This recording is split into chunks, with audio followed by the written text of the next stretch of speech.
Every day I see you is a fine Wow, day. what a season it's been. I remember the first podcast we did. I'm joined once again by my dad. The Rombough Show season 3 is upon us. For those watching, we're recording this Monday, November 24th in the evening time. My first podcast of the new season dropped today with Logan. The new logo is out. Check it out on the Rombo Show. You can catch us on YouTube, Spotify, Instagram, Facebook. Dad, we're at the end of the season. It's been so fast. It always happens so fast. Our Arizona Wildcats are sitting at 8-3. We can get into that right now before we get into some coaching vacancies that very much could be filled by the end of this weekend. Dad, we'll start with you. Give us your thoughts on the Baylor game and then give us kind of some previews of the Big 12 this weekend and the huge Territorial Cup game. Is this the biggest Territorial Cup game in the last 10 years? Yes, Justin, I'm delighted to be here tonight. And yes, it's very big. Both teams have 8 victories, which is the first time since I think back in 14 when we won the South Division there in the Pac 12. And that's so very, very big game. Both are highly way up there in the Big 12 standings and the power rankings, too. A lot on the line. One will get a better bowl than the other. Whoever wins will get a better bowl. We'll probably do the bowl projections later, but we played an excellent game against Baylor. We were pretty close at halftime. We're losing 17-14. But again, my guy, Danny Gonzalez, comes through with a brilliant defensive adjustments at halftime and puts the clamps on Baylor and re-roll 27 points in a row and wipe them out 41-17. And Baylor, of course, has this really explosive offense, and we really put the clamps on. And so Danny G and his boys really shine. And not only the O is going, and Mafita's a top 10 passer in the country now. He's got the record, and the O is rolling along, both passing and running. And Arizona rolled to a victory and move up the standings, gain a lot of respect. And the Bulls, I'm sure, will have a field day with that one. It's going to be a mega, it's like kid in a candy shop. There's 4 or 5 bowls we can go to. So it's really good, solid effort. And we're actually favored to beat ASU we were 1.5 favorites this morning and switched, and ASU was favored. Now we're favored again by 1.5. So very exciting news in Tucson. And they had some crazy fans up in section 201 and 202 without the shirts and all, and they were going bananas up there. It got big time news. So a lot more support. And hopefully they get the more of the older crowd coming, get the bus system working in Tucson so they can come to games and just open the floodgates for all the students. There's 53,000 students on campus. Just open it up and they can fill that place next season. So high expectations next season. We could have the second longest winning streak in the country after the playoffs because everybody else is going to lose. If we can win that and the bowl, we should have the second longest winning streak like we did 2 years ago. So lots of excitement in Tucson, very high optimism, very solid on both sides of the ball. This red line stuff works. Brennan's got him going. His coordinators are on top of it. Deggies and Fafita are in perfect chemistry. Very, very good in Tucson.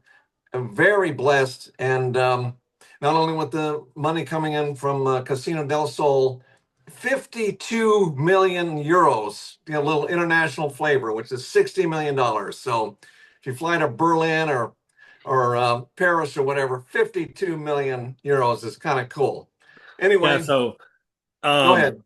so yeah, ASU, I was doing a little bit of research before this podcast. ASU, according to some sites, has a 49% chance to make the playoff. And I'm going to predict right now, live on the Rombo Show. My dad does not know I'm going to do this, but every week for the last 50 plus years, the Rombo family has done predictions.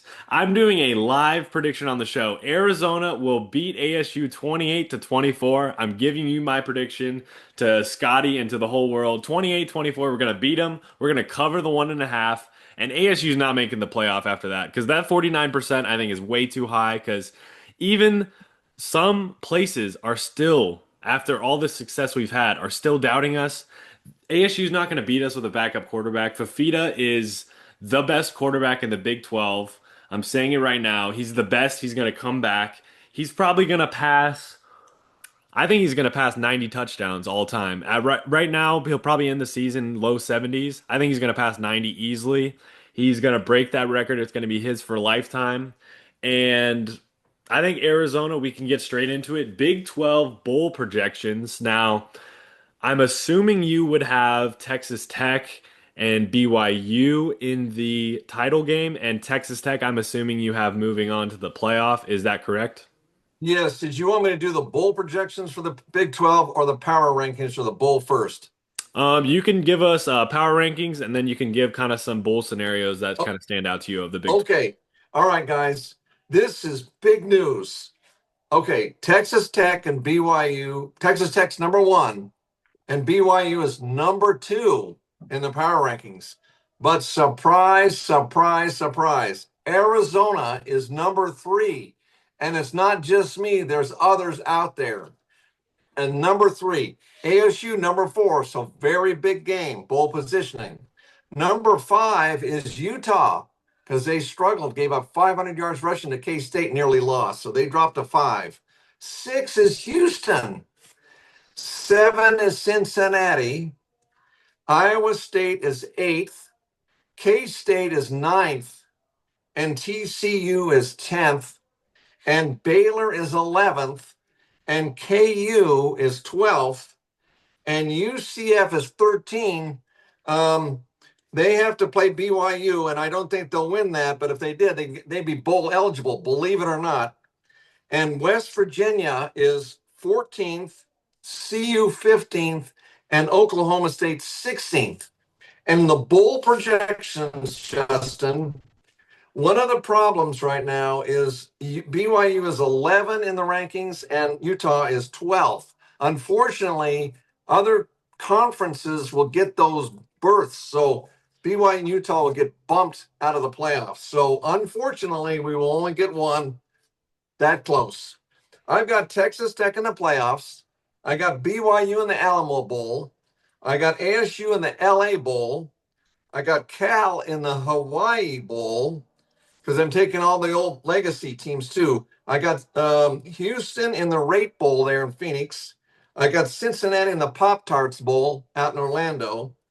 And Wazoo, Washington State in the New Mexico Bowl in their Pac-10 legacy. Iowa State in the Texas Bowl. Baylor, they can beat Houston. Houston's not doing too good. If Baylor can win, Independence Bowl. Arizona, Sun Bowl. We'll get our Sun Bowl berth, and Who hopefully do you we can think get will a Sun play? Bowl. It's probably going to be Duke, Clemson, one of them. And to beat an ACC team would be huge. Especially Clemson, who coming into the season, Joel Klatt, our guy, had them winning the national title. So if we can beat Clemson in the Sun Bowl, that'll be two different sides of the coin of a team that was projected to win the title and a team that was projected second to last in the Big 12. Right. And to have a game against Dabo Swinney would be unbelievable because I've always thought the world of Dabo. And that, so if we got to play them, we've got to go to El Paso, Justin, you and me. Because me and my dad went to the 68 Sun Bowl. If you and I went to the 25 Sun Bowl, that would do it. That, I'm calling off work. that would be it. That would work. And I got Utah in the Las Vegas Bowl. Armed Forces, I got TCU.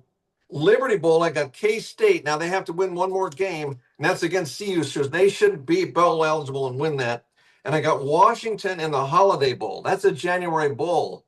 So if we get, instead of getting the Sun, if we get a holiday, we can get a January bowl. And we've only been to January bowl twice. So that would be something. So I'm excited with any of these bowls we can get. The Pac-10 legacy, the LA, all of them we just rattled on. They would all So, be great. But the Sun appears to be the one they're all picking. So yeah. we'll probably go to El Paso, and that's New Year's Eve, I bet. So we can go to a New Year's Eve bowl. So excluding the Pac-12 legacy teams, how many Big 12 teams do you think will make a bowl game realistically? Is that nine? Okay. Well, of course, Tech, BYU, Cincinnati, Houston, Iowa State, Baylor, TCU, and K-State. And So, Arizona. and then the legacies will be us, ASU, Utah would be the legacy. So those three, because CU doesn't have enough wins. So the So we could three have of the 11. four. Hmm? So the Big 12 could have 11 teams go to a bowl this year. Probably, yeah, that would be dynamite if we can get those. If Baylor can win in that, we could get 11, which would be fantastic. I've watched in some of the payouts, Justin. There's some big time money, and we all share the money. And so the ADs are always looking at money and where to go and all that, and they're wheeling and dealing to get these bowls. So we'll find out December 7th who goes where. But there's a lot of bucks in some of these bowls like that. Alamo Bowl we played in 2 years ago. That thing was worth like $8 million, and some of them 4 million, like the Sun Bowl, stuff like that. And some are, 2 or 3 million, but there's a lot of bucks in these bowls. So we all looking forward to it. And I know that Brendan wants to go to a bowl. He doesn't care where. He gets his players get reps. It's like an extra several practices and lead them into spring balls. So they're all psyched, and it would be really good. Whatever bowl we go to, I'm sure we'll all be excited. Now, earlier this weekend, the Rombough Show social media team, yours truly, had a crystal ball prediction, as Tommy Boy likes to bring up. I like to make predictions here on the Rombough Show, and I'm predicting that Lane Kiffin will be the head coach of LSU next season. Now, as a former football coach, Dad, I have to ask you, if you're Lane Kiffin and you're taking into account that Lane Kiffin's kind of a drama queen. He loves his drama. He's bounced around from Alabama as an OC to the Raiders as a head coach to USC head coach, Tennessee, and now Ole Miss. He's been there. I think this is the longest stop he's had. He's been there since 2020. If you're Lane Kiffin, your kids are on social media posting with some LSU gear. You're an Ole Miss team that is number 6 right now in the country with a chance to go to the college football playoff, let alone you lose in the Egg Bowl to Mississippi State on the road, which could happen. I don't really understand why he's not saying directly that he's coming back to Ole Miss. So if you had to pick for Lane Kiffin, where is he coaching next season? Do you think it's LSU? Do you think it's Florida? Or do you think he stays? Or do you think he jumps ship and goes to the NFL? Well, you're right. He's kind of like Jed Fish. He moves around a lot. He was at Tennessee only a year, if you remember that. So here he goes to all these teams, and Ole Miss and LSU are rivals. So he would go to a rival school. So that's even adds more drama. So I mean, he bounces around the SEC a lot. It's something like $100 million if he goes. I mean, you talk about dangling a carrot. That's the biggest carrot you've ever seen. That's a lot of dough. So I think with the amount of money that these guys look at, personally, I'd stay at Ole Miss. I mean, he could be a legend there if he just sticks around, but he's I like Jed agree. Fish. He just packs. And he'll pack it in. He'll go there because the money is just, the SEC, they just dump money like crazy. So I think he will go to LSU. And, that's the way it goes. And we've had so many openings in that, and it's unfortunate, but that's the way the world is. And I saw that too, Justin. And I've seen that on Facebook with these huge numbers. And LSU has so much money they can dump out. So it's Now, just out of control. Hmm. as you mentioned, the Pac-12 legacies, a team that we absolutely hated to play, the Oregon Ducks, former head coach Chip Kelly is right now he's without a job because he was the Raiders offensive coordinator. He got canned earlier this weekend after a very disappointing season. Another Pac-12 legacy coach, Pac-10 actually, Pete Carroll is the head coach of the Raiders. He still has a job, but Chip Kelly is a free agent. If you were Chip Kelly, where would you go? Would you try to stay in the NFL as an OC, or do you think he should be in the running to take a Florida or maybe a lower bowl or lower, maybe a G5 or non-Power 5 school? Or do you think he could potentially go to Ole Miss and replace Kiffin? What do you think is going to happen with Chip Kelly? Now, this is news, Justin. I did not know about this. So, and my projection is probably as good as anybody else's because I would take a G5 school, just play and coach, and it'd be good because you get one of those big jobs, he'll be out in 3 years. The pressure is enormous. And those SEC teams, they just fire him left and right. So he could land Ole Miss or anything. he's such a big name. What he did at Oregon, he cleaned up. So he can get anywhere, but since he's open, he can go anywhere. He'll land somewhere fast. Well, because Lane Kiffin, right after he was fired at Tennessee, he went to Florida Atlantic from 2018 and 19, and then he landed the job at Ole Miss. So I think Chip Kelly could have a little stepping stone job at one of these schools that needs a coach, much like James Franklin. I think is going to do really well in the ACC at Virginia Tech, and I think he's going to build him up and become a legend there, hopefully in the next couple of years. I did want to hit on before we get into our Heisman top five and the Week 14 slate. I think we have to talk about the ACC and what's happening. Right now, there's six Okay. teams in contention for the ACC title game. Six. Now, Georgia Tech obviously losing to Pittsburgh this past weekend was very big because Georgia Tech only had one loss. Now, the six teams that are in the running for the ACC championship game, Virginia has the best odds at 88.3% chance of making the title game. Then we have SMU at about 60% chance.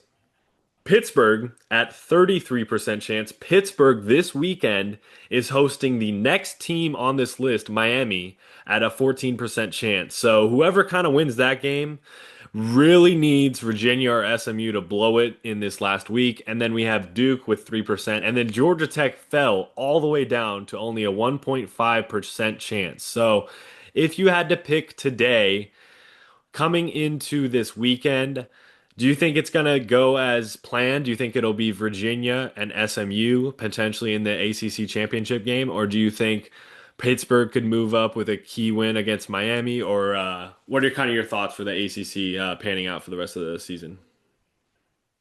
I did look at it. It's really complicated, like you said. If this happens, kind of like the Big 12 race, if this all these teams lose that 1%, like Duke or Georgia Tech, and they get in.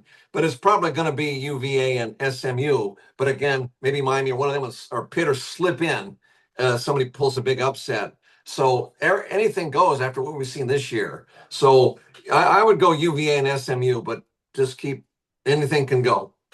Now, as we round out to the rest of the season, the Heisman race is really heating up. I've seen some movement. We've seen a push from Texas Tech to get their guy, Jacob Rodriguez, in. He's had quite the stellar season, very comparable to Manti Te'o of Notre Dame about a decade ago when he was a Heisman finalist. I think Fernando Mendoza is my number one getting into our Heisman top fives. I think Jeremiah Love of Notre Dame has shot all the way up to number two for me. He is playing stellar. Notre Dame is fighting for one of those college football playoff spots after those two losses early in the season. They've really come on strong near the end of this season. A lot of people are really frustrated with the Notre Dame bias, it seems like, just because they did lose their two biggest games of the season and then have pulled off nine straight wins as it is, but that's neither here nor there. Number three, Julian Sayin, Ohio State. Number four, Diego Pavia and Vanderbilt. I know that Vanderbilt's kind of fallen off a little bit of the radar just with those handful of losses. They are in a top 20 matchup this weekend against Tennessee, so Vanderbilt has another opportunity to get a bowl positioning game against Tennessee. So Ty Simpson comes in at number five. I think Alabama, they just have struggled the last couple of weeks, so his stock is falling a little bit. I still think he's one of the most competent quarterbacks in the SEC and in the country. I think Alabama is just too reliant on him. They don't have the balanced attack, especially on the ground game, and their defense is very struggling. I would watch out Saturday night. If you have time, you got to watch the Iron Bowl because it's the first night game at Jordan Hare since 2013. And it's going to be rocking. It's probably going to be a sellout. I wouldn't be surprised. So be on the lookout for that, college football fans and SEC fans in general. Another SEC quarterback, Marcel Reed, comes in at number six. I think Texas A&M has a huge game on Black Friday. Texas A&M goes into Texas, I believe. The game is in Austin, I'm pretty sure. Top 17 matchup. Texas right now on the Rombough show, Texas will upset Texas A&M to spoil their SEC title game hopes. and Arch Manning is really coming on strong. So that's one of my bold predictions. Dad, we'll get into your Heisman top five, and then we have a slew of games I can't wait to talk about this weekend. Okay, one thing I did want to bring up, Justin, is the ACC teams, the upper ones, are behind both James Madison and the American teams. So they could actually get aced out of a berth in the playoffs because it just said conferences. It didn't say G5. So James Madison can get one, and they give one like to Tulane or something, and the ACC's out. I just noticed that. Just popped up today. So just a thought. And some of the others are noticing that too. So we'll see if all the tiebreaker you talked about, if they can still get in the playoffs. It's hard to say. But in your top five, I pretty much did what you did. I got Fernando. I mean, his coach defended him this week, I heard. Big deal there. And of course, Jeremiah Love out of Notre Dame. Yep, too. That's a good one. And saying there to Ohio State 3, like you said. And then, of course, Diego Pavia, a big game, their arch rival Tennessee. That will move them up. They're kind of right outside the playoffs, just like Utah and BYU. So that's probably just miss it. But a win over Tennessee might jump them up a bit, and they could sneak in. And 5 is like Ty Simpson, you said, out of Alabama, and that, and Marcel Reed out of A&M. Another one I wanted to give a 7th one is Gunnar Stockton out of UGA. Yep. And that one, they're all really good. And of course, only 4 can go to New York City, but they're all really good. So I thought I'd show a little love to all 7 of them. Yeah, so with the Texas upset that I believe will happen, I'm doubling down on it. I think it'll be a really fun SEC championship game. I think Georgia and Ole Miss, I think, will be really exciting. Alabama, I think they could be in trouble. Auburn will, with the Week 14 slate, we do have a college football game on Thanksgiving. We have Navy visiting Memphis. Both of those teams are bowl eligible. Navy at 8-2 and Memphis at 8-3. Black Friday is special this year. We have the Egg Bowl to start your morning. Ole Miss, number 6 in the country, like I mentioned, only a one-loss SEC team facing Mississippi State 5-6. So Mississippi State could pull off the top 10 upset and make a bowl. So they have a lot to play for there in Starkville. Georgia Tech, a top 16 matchup. Now, Georgia is favored by 2 touchdowns on the road. I think that's too big. Yeah, because Tech's pretty good there. But since Georgia has been solid all year, they've been like number 4 all year, pretty much. And yeah, it might they got 12.5 listed, but you might have 14. But yeah, it's probably gonna be closer than that, more like a touchdown. But I think UGA can win, even though it's in Atlanta there where Tech plays, Grant Field. And I think UGA will win that, but it'll be closer. You're right. And then we have Texas A&M, like I mentioned, that's a top 17 matchup. We're recording this before the college football rankings have come out, so we're kind of basing it off the AP. Territorial Cup Friday night, all the bright lights are going to be on in Tempe. Arizona favored, like you mentioned, 1.5. It's going back and forth. I think that game is really going to decide. I mean, Kenny Dillingham had a tweet earlier this week how he's really happy that both teams are good this year because obviously in 2023 Arizona was doing a lot better than Arizona State, and last year Arizona State was doing a lot better than Arizona. Now we're both kind of even. Both coaches, I believe, are in their 3rd year at the program, if I'm not wrong. Second. We're Second, Brennan's second, second. And Dillingham's third. Okay, so Dillingham and Brennan, they have a lot to play for. This is bragging rights. For those that don't know, in Arizona, in the Phoenix area and Tucson, it's bragging rights when you win the Territorial Cup, especially when you can knock out ASU out of the playoff berth. I know we've had some classic upsets in that rivalry game. To start your morning off Saturday, you got the big game between Ohio State and Michigan. And get this, Michigan has not lost to Ohio State since pre-COVID in 2019. So Michigan has rattled off 4 straight victories. They're coming into this game as underdogs by 9.5 at the Big House at home. So what do you think's going to happen Saturday morning in Ann Arbor? Well, as far as that, I'll go Ohio State as favored. They'll eventually catch them, even though Michigan's won a slew of them. Even though Michigan's very powerful, they're 9-2 in that. I think Ohio State will take them. but and go 12-0 in that, and play for the Big Ten championship against what Indiana probably. So, but Michigan will make a battle of it. Now, we do have an ACC battle, like I mentioned. Number 13, Miami, is visiting Pittsburgh. I really think Pittsburgh is going to win this. I think they'll cover the 6.5 point spread, and I think they'll win. I think Miami's just had a really wonky season. They've really hit a weird stretch in their season where Carson Beck threw some costly turnovers down the stretch and lost them a couple games. In Pittsburgh, I really liked what I've seen, other than obviously the tough loss to Notre Dame. I think beating Georgia Tech was a huge upset for them. Oregon and Washington. Oregon, number 7 in the country, is going to a really tough place to play in Seattle. And like I mentioned, Washington is they're not a bad team, and I really do think that they're going to force Oregon into some tough situations. But I do think Oregon will pull away and win, much like Ohio State did in their game at Seattle earlier this season. Do you think this is a trap game potentially for Oregon? Do you think they'll be trying to look ahead to potentially squeezing into the playoff?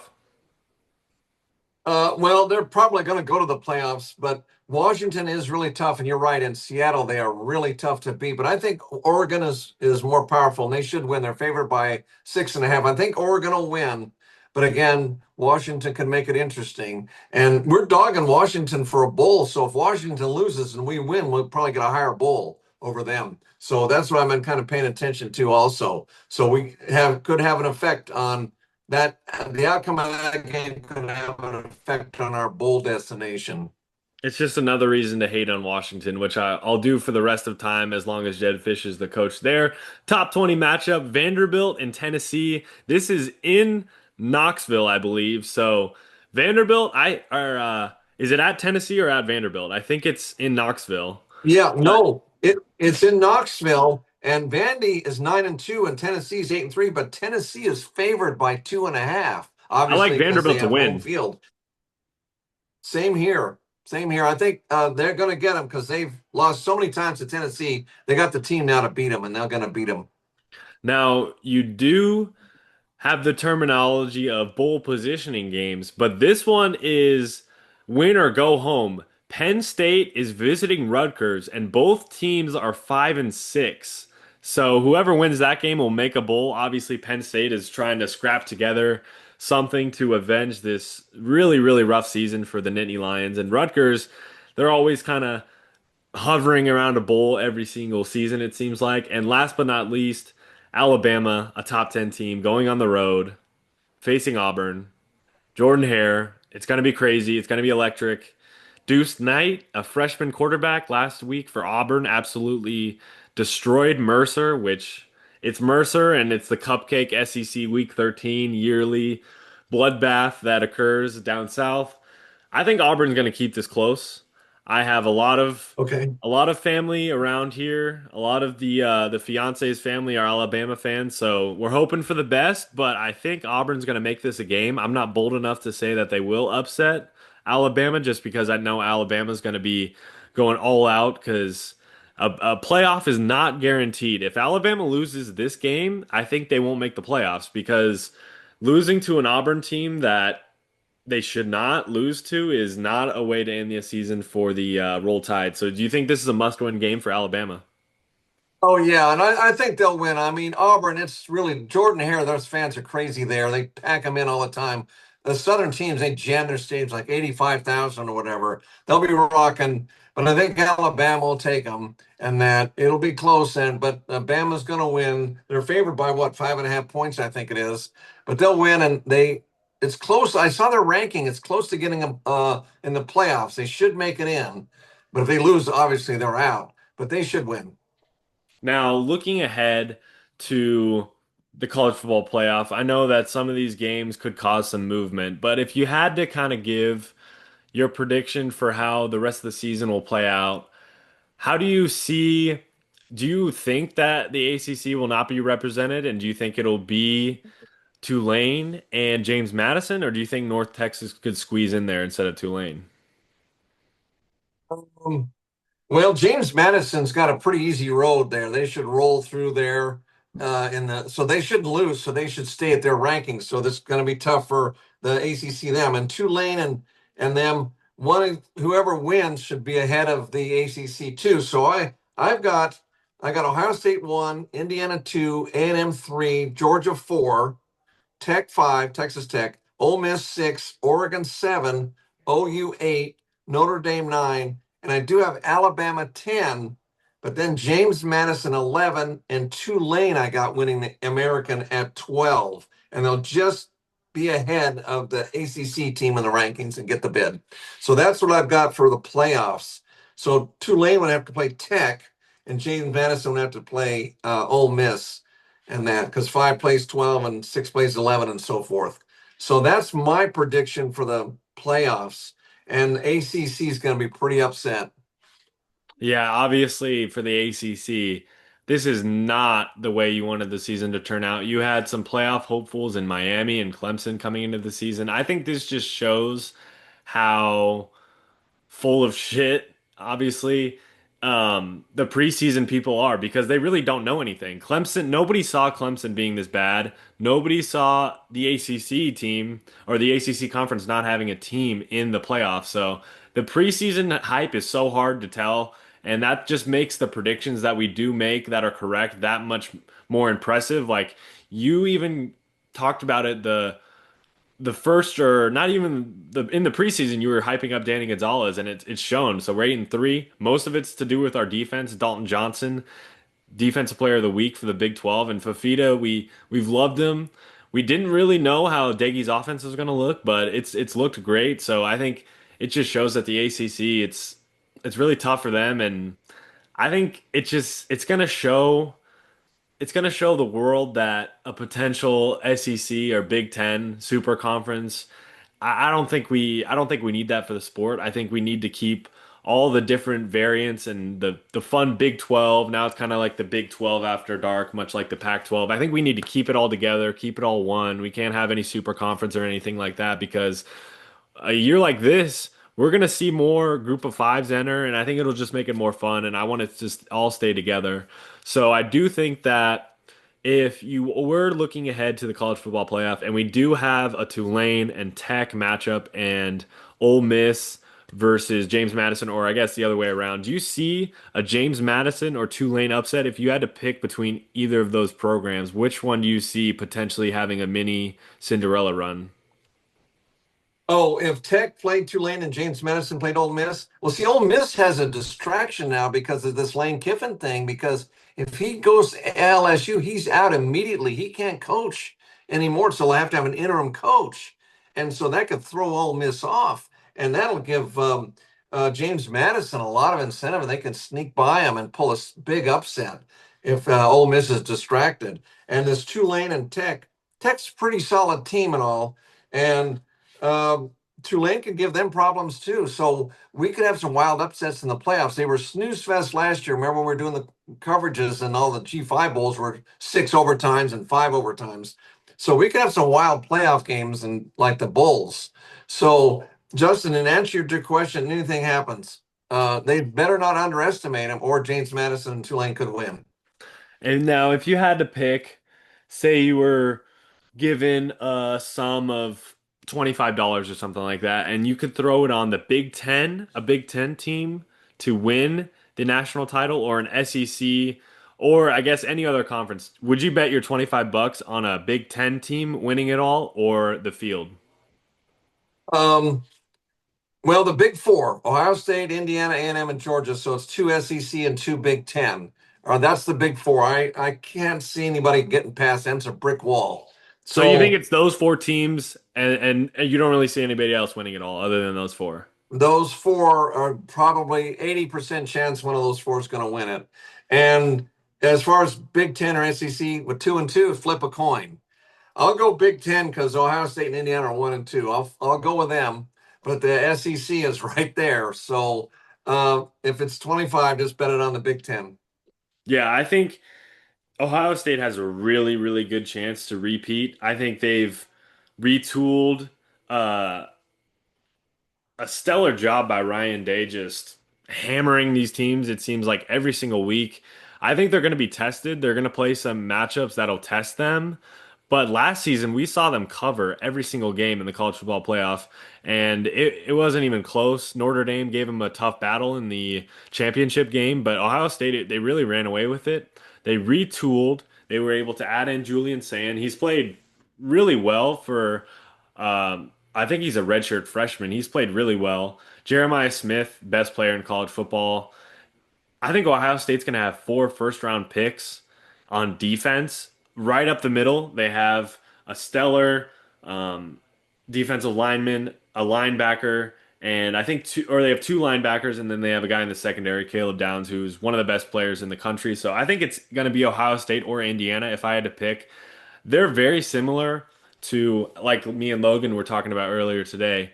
It's pretty much going to be the Thunder or the Nuggets that win it all. So I think it's very similar in college football. I think it's going to be either Ohio State or Indiana. The Big Ten is very tough. I think that if we were looking ahead in the future, I think that I mean Oregon, I think that they will not regret joining the Big Ten, especially if they keep Dan Lanning for the foreseeable future. But I think Washington's going to have some trouble. I mean, nobody's talking about them, and they're 8-3, and they've had a pretty decent season. But Arizona's pretty similar, and we're top 3 in the Big 12. We're getting a lot of buzz, so I think Washington's going to regret it, and I really think USC and UCLA. We can talk about this right before we wrap up, but I think they're really struggling in the Big Ten. I'm going to if USC beats UCLA this weekend, which I think they will, I'm going to get that prediction right. I had UCLA going 3-9 at the beginning of the season. They're struggling, and USC, they haven't been able to beat these teams. They lost to Oregon this past weekend, so I think Lincoln Riley's in trouble. And these programs that left the Pac-12 really made a mistake. Well, and it's too far. The distance is going to Rutgers and Maryland and all. Even though Washington gets half share in Oregon, like 30 million, I think SC and UCLA get full share, which is like 60 million or so. And then eventually Washington and Oregon get the full share. But that's the money, Justin. They dangle the money out, and it's so much money because the Pac was only given 20 million on a streaming service. That's why everybody left. And at least we got 30 mil, and ASU and them. Colorado, I got 30 million for going to the Big 12, which is good. And there's enough close teams by, but they're 2 time zones away to Nebraska, and those teams are so far away. And other sports, softball, volleyball, all of them have to do that. And they just get worn out. And you're right, it's too far. And I don't know if they'll have a realignment and get everybody back together again because we love being in the Big 12. I mean, we love all of our sisters, all 15 of them. We love those teams and going to those places. And the Midwest, 80% of the population of Arizona is from the Midwest and all. So we take it for granted. So we don't want to go anywhere. So it's hard to say, but yeah, they might have made a mistake because it's just too far. And UCLA doesn't draw very well. They're going to move down to SoFi and play with the same stadium with the Chargers and the Rams because their Rose Bowl is an older stadium. They get a brand new, glitzy dome stadium and all. So that's what they want to move to, and it's closer to campus. It's 10 miles or 12 miles, and the Rose Bowl is 26 miles from campus. So they want to move to SoFi. So you're right. It's too far. Everybody's got to go to Rutgers and Maryland. It's cross country. So yeah, they might have made it, but USC will still go to the Alamo Bowl because they got a better record than us, and they beat UCLA. And should go to the Alamo Bowl against BYU. They won't take us because we already played them. So SC should get that bid, and we won't get the Alamo unless we get it by a surprise. Most likely, SC will go to the Alamo because they'll miss the playoffs.